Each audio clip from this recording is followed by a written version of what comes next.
Sindh high court bench Hyderabad Mehran ऐं शहीद अल्लाह बख्श सूमरो यूनिवर्सिटियुनि ख़िलाफ़ दाख़िल दरख़्वास्तुनि ते फ़ैसिलो जारी करे छॾियो आहे।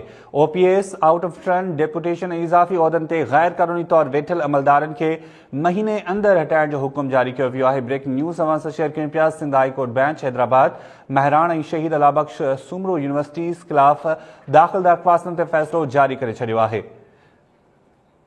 तफ़सील मालूम कंदासीं इम्तियाज़ कोसो खां। इम्तियाज़, छा तफ़सील आहिनि?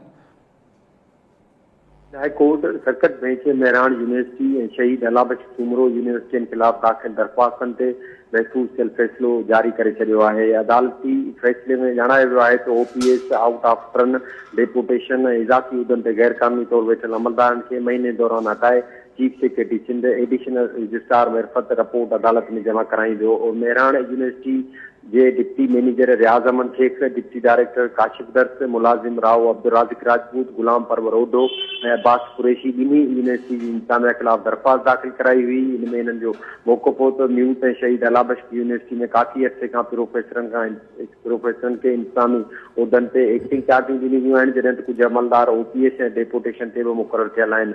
2 नवंबर ते इहा ॿुधणी जस्टिस अदनान करीम मेमणे जस्टिस अदनान इक़बाल चौधरी जी सरबराही में डिवीज़नल बेंच कई हुई। उन दौरान अदालत धुरियुनि जा दलील ॿुधण बैदि इहो फ़ैसिलो महफ़ूज़ कयो हो। गुज़िरियल अॼु अदालत इहो 10 सुफ़हनि ते मुश्तमिल तफ़सीली फ़ैसिलो जारी कयो आहे। फ़ैसिले में अदालत सुप्रीम कोर्ट जे वाज़े हुकुमनि बैदि इज़ाफ़ी पोस्टूं रखंदड़ ऐं OPS ते मुक़ररु समूरे अमलदारनि खे हटाइण जा हवाला बि ॾिना आहिनि। फ़ैसिले में इहो बि ॼाणायो वियो आहे त यूनिवर्सिटियुनि में मुक़ररु रिटायर्ड अमलदारनि खे हटाइण सां गॾु केडर तब्दील करे सणभा उहिदा हासिल कंदड़नि खे बि हटायो वञे। अदालत जो फ़ैसिलो जेको जारी कयो आहे इन बाबति जेके पटिशनर आहिनि काशिफ दर्स ऐं ॿिया, उन्हनि जो चवणु आहे त अदालत जो फ़ैसिलो सिंध जे समूरनि यूनिवर्सिटियुनि ते लागू थींदो, छाकाणि त दरख़्वास्तनि में उन्हनि चीफ सेक्रेटरी सिंध ऐं सेक्रेटरी यूनिवर्सिटी ऐं बोर्ड खे बि धुर बणायो हो। इन करे अदालत चीफ सेक्रेटरी सिंध खे हुकुम ॾिनो आहे त महीने अंदरि उनजो जेको मुकमल आर्डर आहे 10 सुफ़हनि ते मुश्तमिल उन ते अमल कराए या रिपोर्ट एडिशनल रजिस्ट्रार मार्फत अदालत में जमा कराई वञे।